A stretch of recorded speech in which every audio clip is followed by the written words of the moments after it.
I was just saying, Alex, what the hell? Where the hell is he? What, you go out to the heights and you lose your internet connection? No, we like it here. It's nice, but yeah, we got a connection.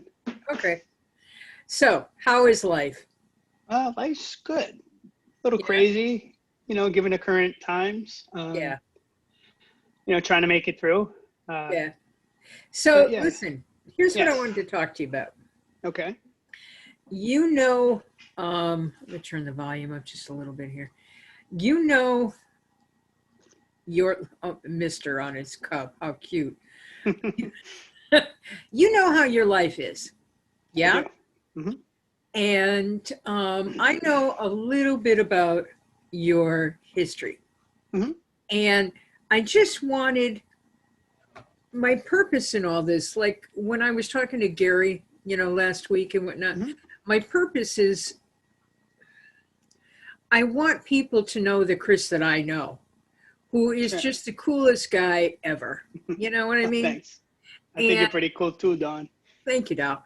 But I wanted you to know, I want people to know the Chris that I know. Okay. You know what I mean? And I I'd love for you to talk just a little bit about where you came from, Okay. why you did what you did, Mm-hmm. why you're doing what you're doing, et Okay. cetera, et cetera, et cetera. Sure.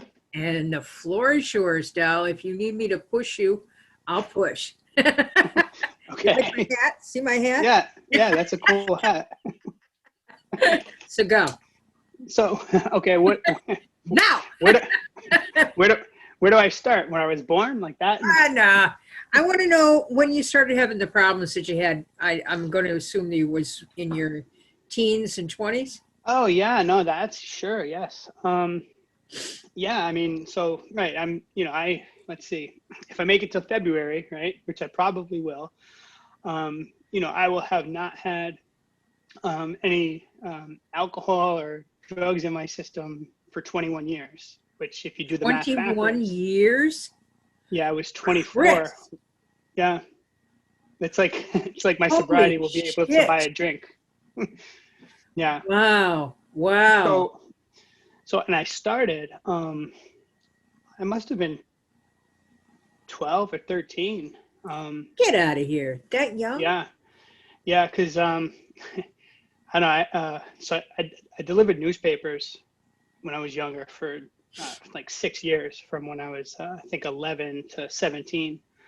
But I met people in my neighborhood that wouldn't mind going to the store for a bunch of kids, and buying us stuff. And so I would get I'd trade them like some free weeks worth of newspapers or something, and then they'd get some booze for us, and here I show up with my friends and I got all this booze and it's like a party, right? Yeah. So yeah, so that's when it started, and back then it was kind of fun, right? I mean, it was. Well, but Chris, why at that young age did that even enter your mind? Why? Do you understand what I'm asking you? I do, and that's that's a good question. I still rack my brain about that part of my life. I mean, up until that point, I was a pretty good kid. Like I said, I delivered newspapers. I was in the junior honor society. I used to get in elementary school. I would get those awards like good citizenship. The little trophies. I don't know if they still do that, but I'd get congeniality awards. Things like that. So I was a good kid, but I don't know. It's like I think the lure of the forbidden maybe was interesting. I mean, also I know that it instantly created like a camaraderie between me and the other kids that I was drinking with, and hanging out with. Right. You've got and friends. Yeah, and it's like, I guess at that time a lot of people go through in their development where they're trying to separate themselves or create a new identity from the one that they created with their family or their parents, like a little rebellion. I think that might have been it too. But I tell you, but I loved it. It felt so good. And, and right from the beginning, I would get blackout drunk. So it wasn't like, Jeez. Right. Did your parents notice? yeah, you know, I'd walk home. I'd be stumbling home and thinking that, you know, I'm so slick, no one's Yeah, gonna yeah, yeah. catch me. You know, I'd come home, I'm bumping into doors and walls, and yeah, and so that, you know, they'd punish me. Um, Oh, they didn't take you to a neurologist. Like, why is well, this kid all of a sudden slamming into stuff? no, no, no. They knew it was up. They would punish me, and you know, they'd ground me, and then I'd just do it again. Was your Um, mom still alive then? yeah, she lived. She died when I was 22. Oh, okay. All right. So she was still alive, but the you know, and then the last, you know, the last 6 or 7 years of her life, she died from emphysema, and she you know, so she'd Smoker. be in and yeah, exactly. And she quit, but it was too late. She was already on oxygen by the time she quit, and you know, so for the last 7 years of her life, she was in and out of the hospital. You know, so I think at, you know, at that stage, you know, that probably happened when, you know, I was 15 or 16, and you know, I probably used, you know, alcohol as an escape too at Sure, that sure. time. You know, Yeah, it was real hard to deal with. of course. Of course. It's Yeah. very young. I mean, my mom died when I was 23, you know, Right. Wow. so I understand completely. Um, Yeah. so this continued, the Yeah. alcohol use, Yeah. and then Well, so yeah, so like I started experimenting with weed, and you know, um, uh, I don't. Did you hear that? No, nothing just chimed on loud, right? no, why Okay. somebody wants you. Well, no. So I got Well, a text, and everybody wants you. I got a text. I only heard it in here. I didn't know if it was like out, No, you know, out there too. no. Um, yeah. So you know, I would smoke a lot of weed, um, and drink. I'm trying to think. Probably maybe when I was 17. You know, I tried cocaine. Um, it was okay. I liked it. I definitely didn't like heroin. I tried that twice and Get threw up out of both. here. Yeah, threw up both times and got sick immediately. And Do you inject it? no, I just sniffed it, but Oh, still, yeah. Jesus Christ. That wasn't that wasn't for me. But I did like cocaine, and you know, later on, um, you know, crack cocaine helped bring me to my demise a lot faster than if I were just drinking alone. You know, not drinking alone by myself, but just only consuming alcohol, right? Now, you had arrests and stuff in all of Oh this too, yeah, right? yeah. So you know, the first time I got arrested, I think I was like, yeah, I was 17, and I was arrested for possession, possession with intent to sell, um, and that was kind of it. They basically gave me a slap on the wrist, put me on Really? probation. I didn't successfully complete that probation because one of their stipulations was I had to get evaluated from a drug and alcohol counseling Sure, service. sure. I knew what they were going to tell me, so I just didn't want to do that. So I, you know, come to the end of that probation term, they ended up just giving me more probation. They kind of extended it for 2 more years. Um, you know, then it just stupid stuff. I get arrested for breach of peace, disorderly conduct, little petty larcenies. Like, you know, one time a friend of mine stole a speaker out of Radio Shack in the mall, and the next day I wanted to, you know, steal the matching speaker. It was like a speaker like that first car, and you know, I got I put, you know, I had like vodka in a big Tropicana Twister bottle mixed up, and I was drinking it, and you know, I got so drunk it just smashed on the floor of the mall. But I went into the um, you know, I went into the Radio Shack, and I just walked up to the speaker on the shelf, and I grabbed it, I put it in my pocket, and then they were like, "Hey, what are you doing?" And I just ran. And then the cops and the mall security started chasing me, and I ran into the bathroom, and I was trying to flush this big speaker down the toilet. Oh my God. But it wasn't working, you know. So yeah, I do dumb shit like that. Yeah, Um, and then you know, I'd go to court like once, and then I'd like, you know, catch me when you can kind of thing. yeah, yeah, And yeah. they always caught me, but yeah. So yeah, it was, you know, that kind of stuff happened a lot.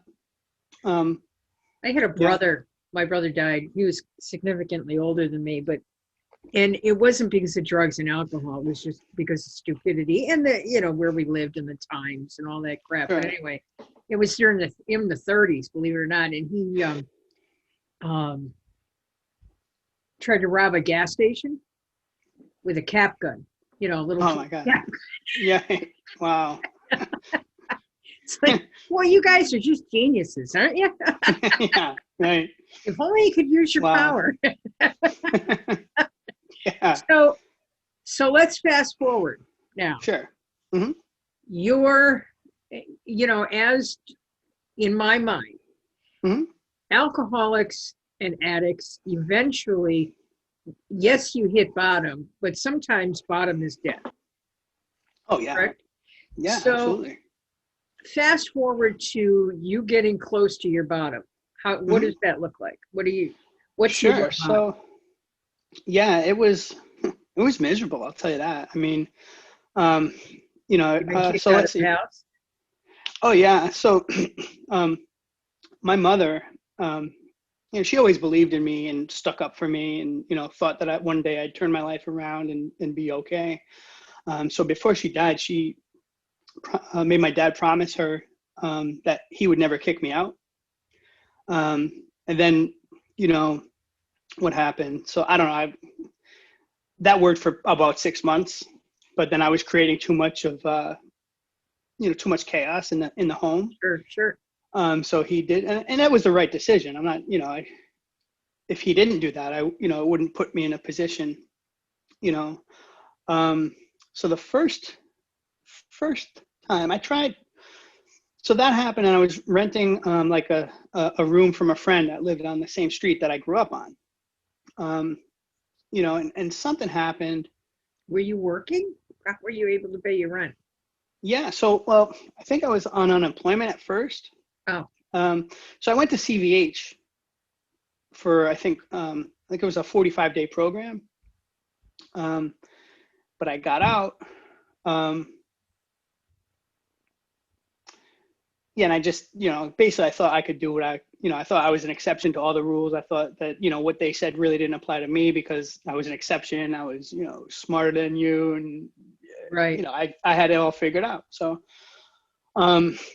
so when my last bottom happened, I was renting a basement apartment on Cottage Street.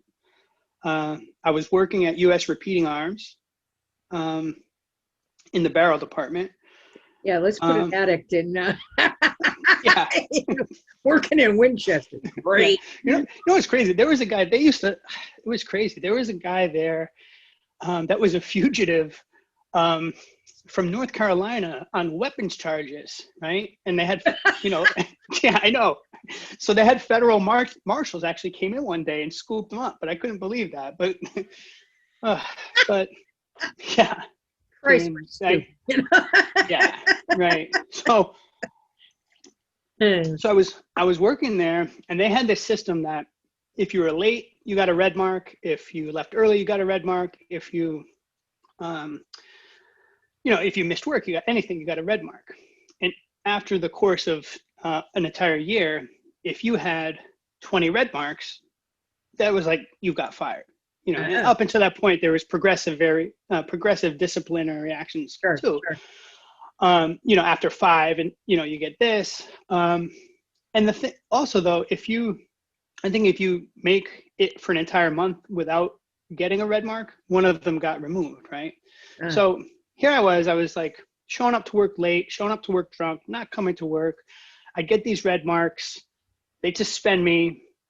And in my mind, I turned myself into a martyr that was fighting the management and the union because they were in each other's pockets, and, so unfair to us workers. So, I'd get, they give me a 3-day suspension, and I'd take 3 days after that and come back on 6 days, What sticks, Yeah, right. So, and this went on and back and forth. And so ultimately I was at the point where I was at my 19th red mark for the year, and the 20th red mark, I showed up. Well, actually, let me step back a little bit before that. So this was in January of 2000. So a little before that, uh, in October of 2000. I'm sorry, it was October '99. It was before Right, right, the turn, right. right? So I bought a car. You know, I was in the Science Park Federal Credit Union. They, you know, because of Winchester was right there in Science Park, and you know, they gave me a loan. I bought a, what year was it? I think it was a 1988 Honda Accord sedan, and then I put in like a few $1,000 stereo system into it, and I didn't, you know, at this point I had a suspended license. My license wasn't valid for like 5 years. I didn't insure the car. I didn't register the car. No. I just was driving the car. Yeah. So, but it was like only the third day I had it. I was driving on I-91. My friend worked at Sports Haven at the time. I was supposed to get off at exit 3, but I had this new stereo system and I loved it. And I was just driving, you know? Right, right. So then I ultimately was all the way out in Cromwell, and I turned around on the highway and I'm heading home. And I remember I was looking at the speedometer. I was definitely going over 100 miles an hour. Get out. Yeah. Christ. And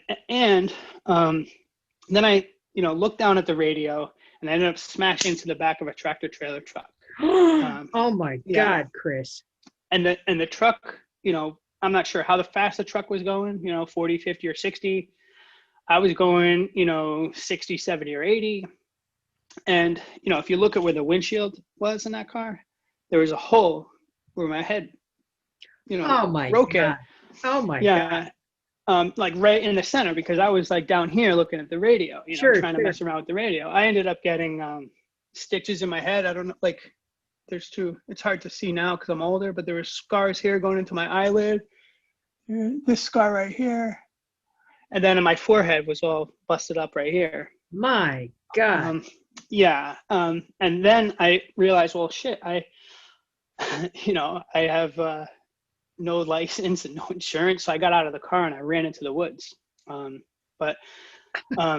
first I tried to drive the car away, but the front engine was like compacted in half of the space it used to be, but that wasn't happening. So, so I ran into the woods, I laid down, and there were people that saw the accident, and they're like, they saw me run and they're like, hello, hello. And then, I'm laying down face down and I feel all this blood gushing out of my head. So particularly when you're dead. Yeah. They head wounds bleed a lot. So I told them, here I am. I just said, I used the excuse that I got freaked out and I ran, which was, kind of true. But, so basically they took me to the hospital. For some reason, I didn't get charged with DUI, but, so I stayed in the hospital overnight. They ran their tests or whatever. I was pretty okay. So that happened. Now, the very next day, my friends, Scott and Chris, were twins celebrating their 21st birthday. And Scotty got ejected from his car and Scotty died the very next day. In your car? No. This was a different car. Yeah, and so like that happened back to back, first my very major accident. And then. Oh, I lost you. Scotty died. There you go. And so that happened. Yeah, I couldn't wrap my head around that then because, I knew that I was like messing up my life, and Scotty wasn't. He had a bright future. Incredible. Oh, it was. Yeah. And I didn't, let's see, so I went to the wake and I went to the funeral, and my head was all covered up in stitches. So people would ask me, were you in the accident? It's like, no, this is a different accident. And I'm sure that, the family was kind and supportive to me, but I'm sure it must've been hard for them to see me walking around with all these stitches in my head when they're burying their son. Yeah. So, I mean, and I think if those two things hadn't happened, that wouldn't have made me as willing to accept the help that I ended up accepting in January. Yeah. So I did get charged with, misuse of plates, driving with a suspended license, Right. and whatever other, improper Motor vehicle. speed, reckless drive, yeah, all that stuff,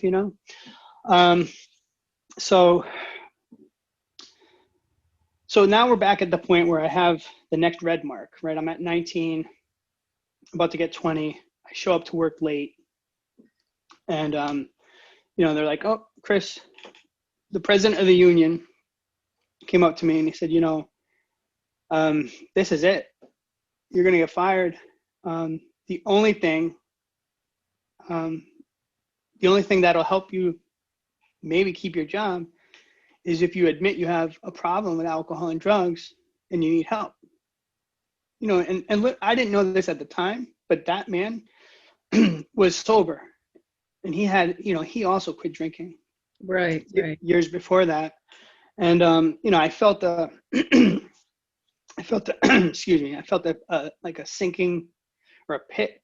I felt a sinking feeling because I knew that, Dave was right, but I didn't really want to stop. But I definitely didn't want to lose my job, So I said, okay. So then I met with, at the time, the director of human resources. His name was Bob Drummond. The guy was a saint because he offered to send me to a program. They would help me out. I'd still have my job back. Great. So There must have seen something in you, Chris, that was important, because I don't know that they extended that much charity to other people. Yeah, well, I think you're right. I mean, so when I was there, when I was there and sober, I did a good job. Right. I picked up a lot of new skills. I was, I was a good employee, except for the issue, right? Yeah. So I said, okay, great. And he gave me paperwork. Now on the other end, the police were still looking for me because of the accident. Now I had a failure to appear because I didn't go to court for the charges for the car accident. Right. So I got drunk, and I turned myself in to the New Haven Police Department, and I had all this paperwork saying that, U.S. Repeating Arms was going to send me into a program and get me help, and, all this stuff. And I thought, up until that point, I was always able to talk my way out of jail, right? And I'm sure it. So I brought the paperwork, but the judge didn't care. Yeah. You can say he didn't give a shit. He didn't give a shit. I don't know. Right. I don't know. Right. And so he slapped me with it was like, I think, a 22-day sentence. Right. I'm like, whoa, this didn't go the way I planned. So How much for that? Yeah. So that happened. That happened in January. And then, so basically for the first, I think it happened January 9th or 7th or something like that. The first year or the first month of 2000, I was in Hartford Correctional Center, right? And I thought if we survived the whole Y2K thing, I thought the new millennium, I thought that was the year that I finally started making moves and things started happening for me. But here I am in Hartford Correctional. Well, you made a move. Yes. From New Haven to Hartford. Good on you. Right. So I was there. They finally let me out. It was like the beginning of February 1st, maybe. Somehow I had a friend of mine pick me up at home. I got drunk right away. And I still had the paperwork that Bob Drummond gave me. And here's work. They hadn't heard from me. Basically they gave me the paperwork. I said I was going to go to the program. Right. And then they knew nothing. Right. I turned myself in. I thought I was going to get out. They were going to give, so basically to them, I just disappeared. But, I went up to Bob Drummond and asked him if the offer was still good. And he said it was. And I said, okay. So they didn't take me off of their insurance. They still wanted me to get help. So I did. I went to, back then it was the Yale Psychiatric Institute, YPI, Oh, now yeah, it's, I remember that. Yeah. yeah. Now it's still a psychiatric program affiliated with Yale, but I think they call it the Yale Psychiatric Hospital or something. It's on the corner of Congress and what is that? Not Cedar, but it's near there. Like Howard Avenue, that area. Yeah, exactly. Right. Kind of near the hospital. So I went there and it was, I stayed there, I think for 11 or 14 days. It was definitely more than a week and more than 10 days. So I smoked cigarettes back then, and I would have people, I tricked people into bringing me cigarettes and slipping them to me under the visitor's table. One night I broke into the bubble. I didn't even break into it. The guy just fell asleep and the bubble was open, and I went in there and I stole cigarettes and lighters. And so people kept getting caught for smoking. Because you're not supposed to, yeah, right? And then they do a big lockdown and want to find out who did it, all of this stuff. And then so I was like, so I'd put 3 cigarettes under my mattress because I knew they were going to do a search and everywhere, right? So then they find the 3 cigarettes, but like my big stash of cigarettes and lighters was in the couch cushions of like the common area. Right? Yeah. So, and I just was like, it was another example of me wanting, to do something and thinking that I was smart enough to get away with it. So there was this one person that worked there. I don't remember his name, but he looked like, he reminded me of the man angel from that show Touched by an Angel, which my mom used to watch a lot. Okay. And he talked to me and he said, Chris, and I think he might've knew that like the cigarettes were mine. And he's like, Chris, rocket science. Well, right. Yeah. But nobody could figure out like, how did I keep getting them? Right. Right. But he said that, in life, there are, windows of opportunity, and, sometimes certain windows of opportunity, once they slam shut, they never reopen. Right. And I couldn't tell, was he talking about my cigarettes or was he talking about my life? Or both. Right.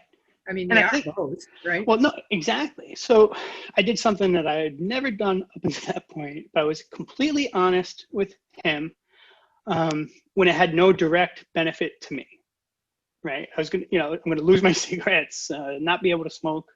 Right. But I told him, but I think that actually was a turning point for me. And then, so I got out and then I started going to an outpatient program at that same building. We met 3 times a week. And it was like 5 weeks long. And so I was, I think I was out in my second week or maybe even my first week. I was still I'm not leaving my house with a weapon. So I brought, it was like a really, a big folding knife. I had it in my pocket. I was very paranoid. I used to think people were after me. Well, if you're smoking weed, you're going to be paranoid. Right. Well, I mean, this was also when I was smoking crack too. So that even there you go. Yeah. I used to think the FBI and the CIA were watching me in the sky. Oh, yeah. All the people on the planet, and you're the one they pick. Right. No, I know. But, in my grandiose mind, they were watching me for entertainment. Like, not because I was like this mastermind criminal, but they were just, let's see what this guy's up to today. Again, all the people on the planet. Right.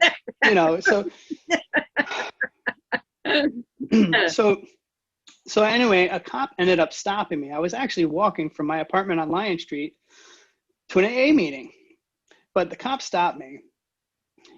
In the police report, he made all this stupid stuff up. Like I put my hat down like this when he drove by. I was alternating from the sidewalk to the street. Yeah. The cop said I was, under, I appeared under the influence of a substance other than alcohol, which I wasn't. But, long story short, they arrested me. They gave me it was a possession of a dangerous weapon charge. I spent one more night in Union Avenue. And for some reason, the next morning, instead of going to court, they let me out on a PTA, which they should never have because I had so many failure to appears. Like I was not a person that you give a promise to appear to. But so here it is. I get out of Union Avenue. It's like 9:30 in the morning. I walk straight to work. After they sent me to the program, they put me on a very strict probationary period, right? Sure. And I showed up to work, and I was late. And then we had a big meeting. There was like, the executives, the union people, a big boardroom table.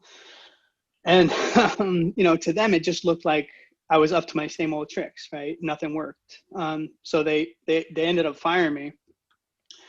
I joked that, well, I did, it was a record for me. I made it like a week and a half without being late, missing work.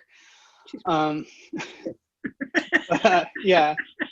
So they fired me, and but here I was at that point. I think I was sober and clean for 6 weeks, which is probably the longest in a decade, right? Yeah, easily. And I I didn't, it's funny because the whole reason I went away to begin with was so I didn't have to lose my job. But I did end up losing my job. But then something like I had enough clarity or enough, something happened where I realized that, well, if I just go back to the way I was, well, I'm just not going to be employable, period. In January, I also got evicted from that apartment. Oh, yeah. Things are going great for you. Huh? Right. So,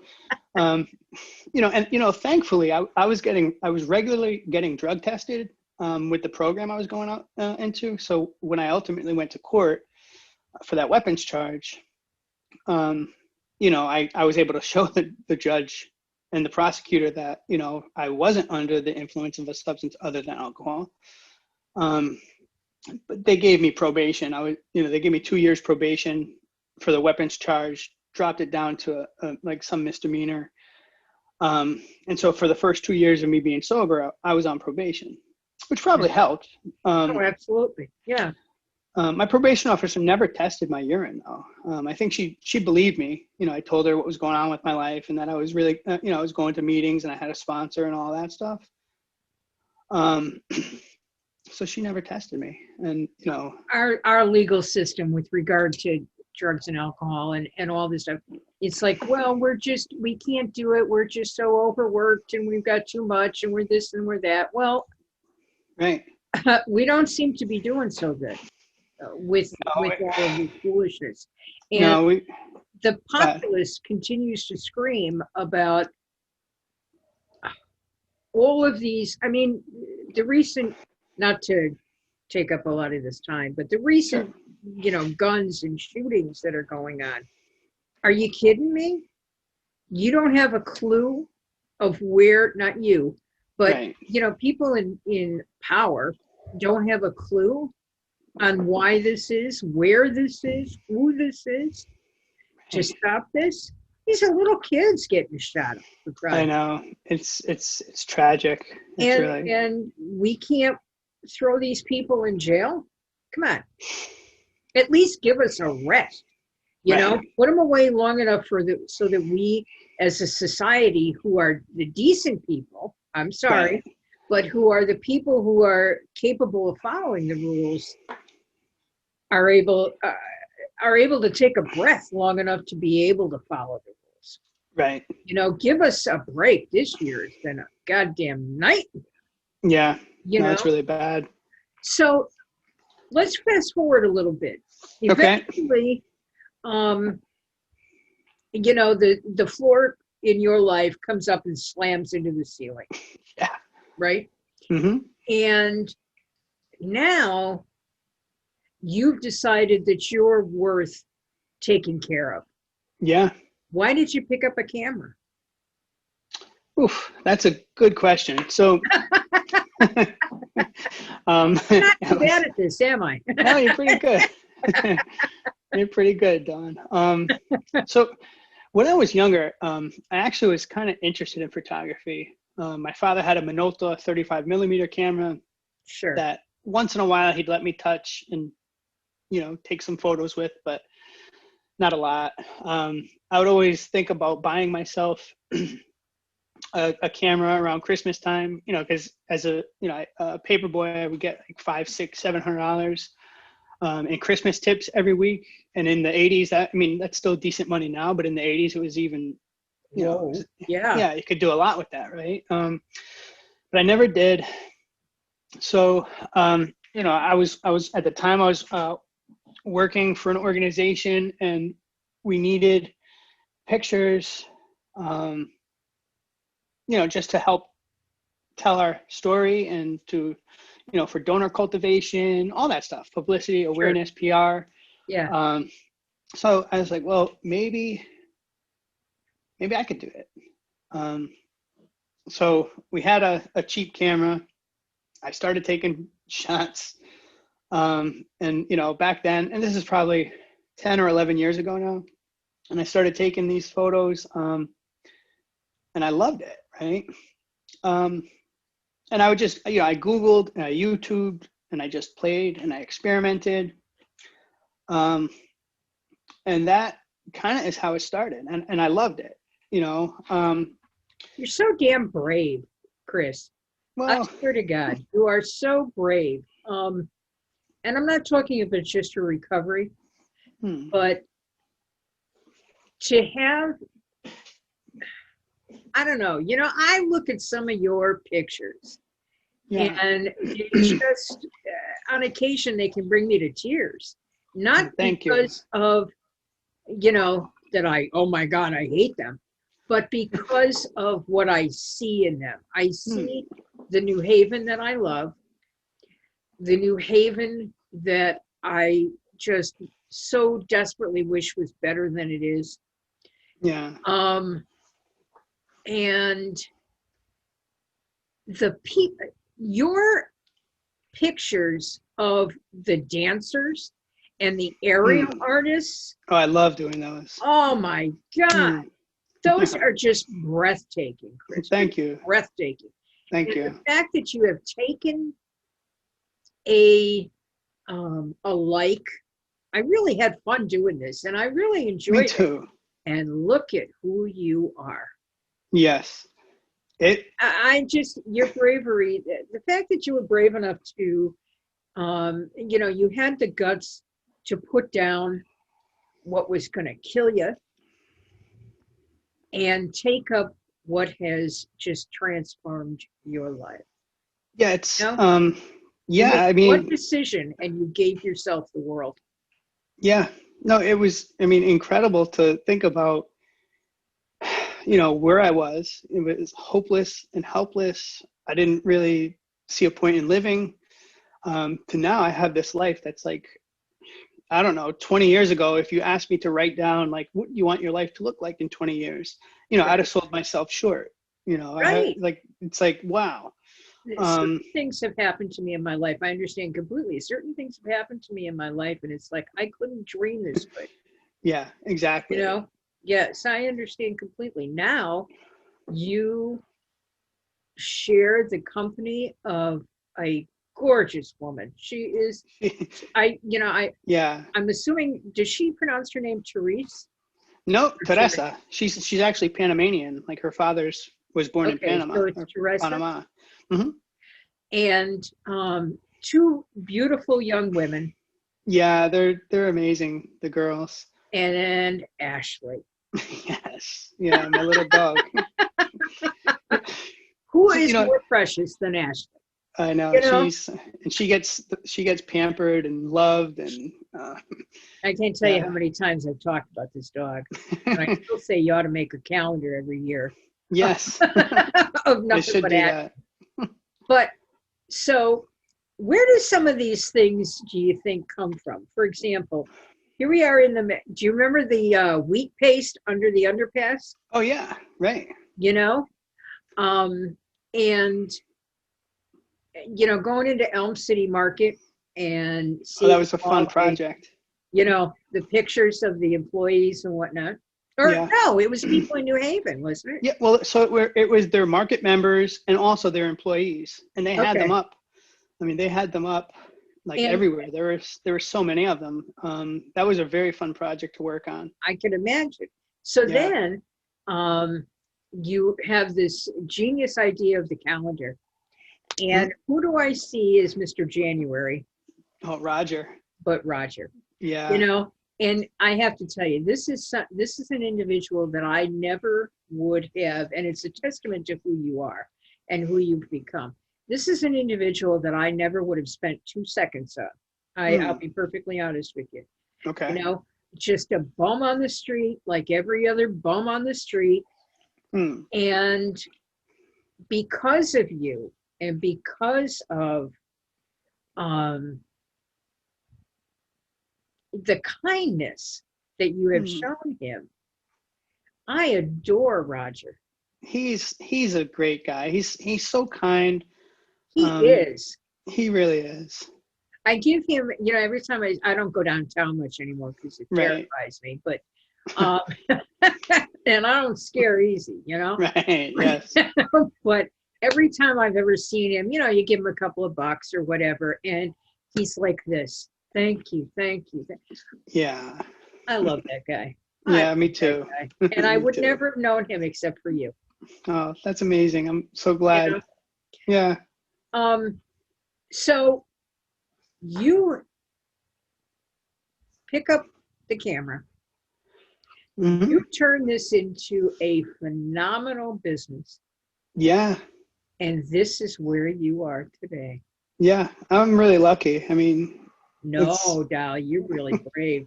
Well, a little of both, maybe. Enough, no, you have just enough self-respect to get that you are worth it. It's true. Yeah. And so I'd like to tell anybody, if you ever have like that, when you were a kid, if you ever wanted to pursue a creative outlet, or even now as an adult, if you're drawn to something, you want to paint or take photos or draw or make music, learn an instrument, there's a reason for that. There's a reason. That's right. And explore it and listen to that inner voice, because I mean, if I did that when I was a kid, who knows? But I mean, I did that. Right. What difference does it make when your timeline is, Dal? Oh no, true. You're right. I mean, it happened the way it was supposed to happen. But yeah, I mean, listen to that voice. You can't bring to your photographs what you bring to your photographs without that past. No, you're right. You know what I mean? I think, it gives me a deeper understanding, I think, of the human condition. Yeah. So what's on the horizon? What's coming up for you? That's a good question. So, I did the portraits project. You and Alex were subjects in that. What a was amazing. Move was that? Yeah, that was so fun too. Just showing up, take a picture, and some of them were just great. Yeah, thank you. So I might, depending if we go into, deeper restriction, which it looks like we might be headed towards. Sure. I might do that again. It's a good question. Like, are you doing anything right now that you want to talk about, or?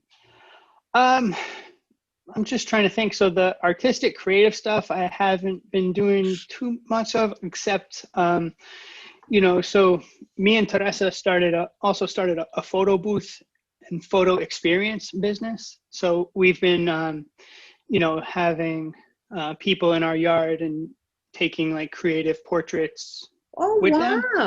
Yeah, so we've been doing that. I'm actually doing a small wedding in Vermont next week.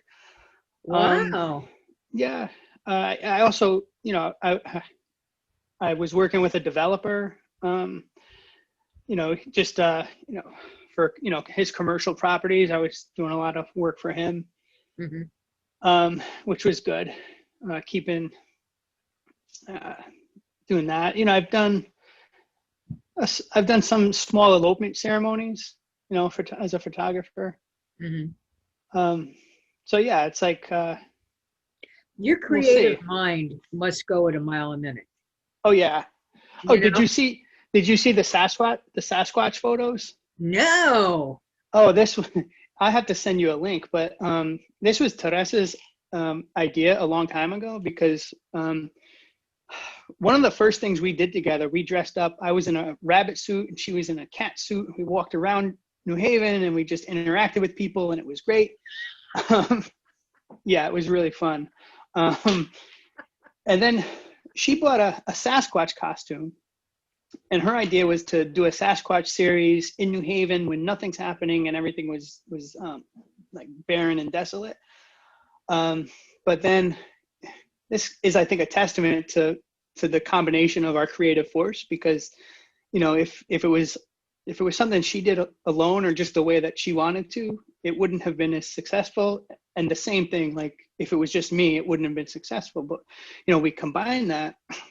And one day, I think it was in August, she put on the suit, walked around downtown. I took pictures. We got so many pictures. And, on Facebook, it was viewed by 300,000 people and shared like a few thousand times, and all these comments and likes and reactions, and that was really fun. I won't say exactly what it is, but we do have something in mind for in a month or two, along the similar, something similar, but not Sasquatch. Yeah, he's done. Yeah. Yeah. So so that's coming up. I'm really excited about. What does Teresa do in the? Well, so she worked for an optometrist, as an eye technician. Right. She's like put you in behind all the machines and do the readings and things like that. But but when Corona hit, her office closed down, and then they tried opening up not too long ago, but it was just too hard. And the two owners, it's a husband and a wife. The husband's the optometrist. The wife, works in the office with him. They're like in their 70s, and it was just a lot of work. And, they were doing, I think, way more work, getting less money, barely covering expenses. And they made the decision ultimately to close their practice. Right. And this, they've got to be careful too. Well, exactly. And it's really the end of a legacy, because, the man's father was also an optometrist, and it was the family business that was in operation since, I think, 1940 or in the 40s. Wow. But yeah, that's so now she's working with me. We're developing new things and new concepts. And, the goal and the vision is for us to work on and build the photo experience side of the business. Wonderful. Together. Yeah, I'm excited about that. That's great. Do me a favor. Yes. Give me a hero. Oof. I'd have to say my dad. Okay, give me a hero of some notoriety. Barack Obama. Okay. I love him, especially now. Oh my God. It's like he waited 3.5 years, almost 4 years to come out swinging. But man, and I just loved him as a president and a person and his story. Yeah. He's just such an inspiration. And just, if you could have a conversation, Chris, with anybody living or dead, and it has to be someone of some notoriety, who would it be? Wow. This one was a killer for Gary, I'll tell you what. Yeah. Wow. One person, one conversation. Can't be like your Aunt Gertrude or whatever. No, right. I don't know. I know that it can't be this, but I mean, I really would love to talk to my mom one more time. Okay. Yeah. I'm sorry. That Yeah, brings it's okay. that hurts, huh? Yeah, a little bit. Yeah. Yeah. Yeah. I'd She love never, for her to be able to see who you are now. me too. And I know that How she, proud. yeah, oh, and my sister tells me all the time how proud she would be. Yeah. Wow. Yeah, so she You're never a saw this jewel. side of me, You are a but she did. jewel.